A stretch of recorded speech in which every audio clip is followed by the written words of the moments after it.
What's good, R&B Squad? This is Heart of Ruth. I trust that this message meets you guys in good spirits. If you are new here, welcome. We're happy to have you, and Jesus is, of course, always happier.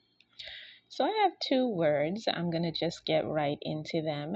They both came from dreams that I had, and you will know this is for you as you listen. The second one has very specific confirmation in it for someone regarding your wedding, okay? So let me get into the first one. In the first dream, there was a woman and she was confiding in another woman. This other woman could have been a relative or a close friend. She was confiding in this woman. That's all I remember specifically in the dream. And she was saying to the woman that she felt that she needed to put some physical distance or some distance between herself and her God ordained spouse. Reason being that she felt that all right, I'm going to try to say this without laughing. It's not a laughing matter. God help me. She felt that she could not control herself around him, sexually speaking, or that they could not control themselves around each other. So she was looking for an excuse to tell him without hurting his feelings that she needed to put some physical distance between them because they weren't yet married, and she felt like she couldn't control herself around him and vice versa. So that was the first dream. The second dream involved this. The second dream was really beautiful. It was short, but it was beautiful. There was a choir performing. Okay. Everybody in this choir had they almost looked like angels. It looked like a choir of angels that was performing. They had this real clean cut, almost glowing appearance about them. And they were performing flowerduet by an artist from centuries ago, an artist who was an artist centuries ago, a musician by the name of Leo Delibes, okay? And my fellow musicians, you're going to know who that is. Especially if you're like a classically trained pianist, you're going to know who that is. If you have any background in classical music at all, you know who Leo Delibes is, and you will also know Flower Duet. It's a very popular song. And those of you who are not into classical music, I'm still going to put it in the link in the description, and when you hear it, I'm pretty sure you've heard it. It's been in commercials. It is a popular, one of the things that I should highlight that I know for a fact is that it is a popular wedding procession song. Catch that in the spirit for somebody. It is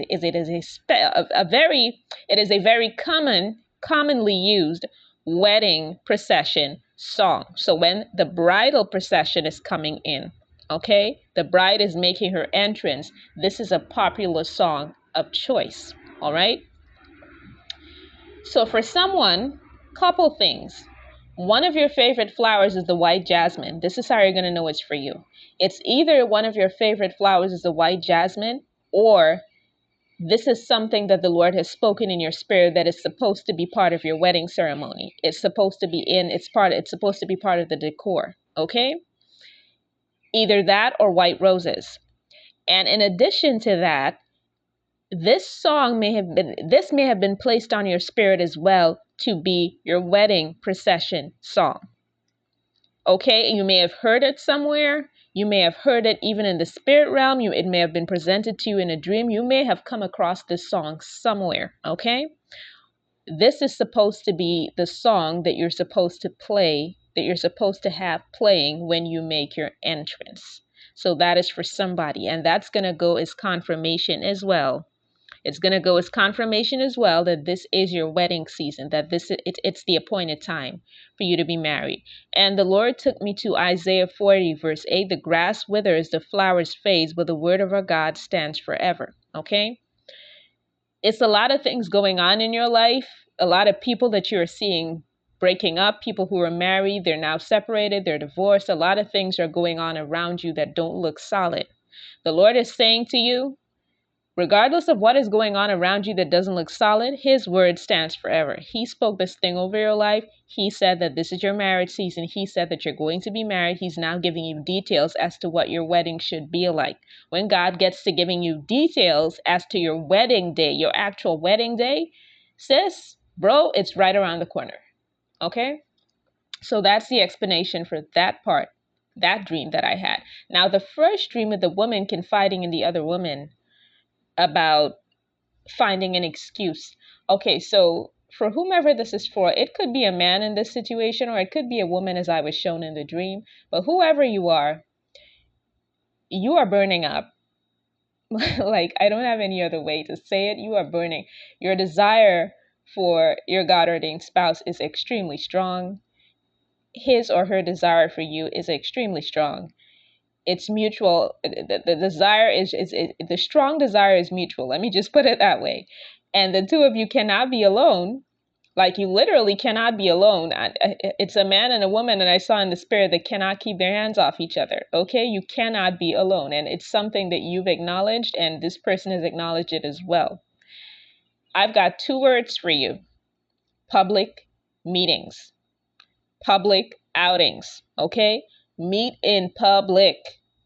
If you can ride with other couples, do double dates and go out with other couples. And this could apply to you even if you're in separation and you're about to get back into contact with this person, but you're burning and you know it's going to be difficult when you guys come back into contact. Listen, double date.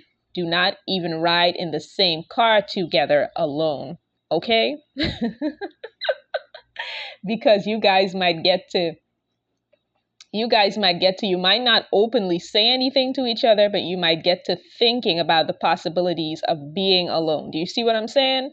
Instead of going out, of just returning to wherever you came from and being alone. That can happen.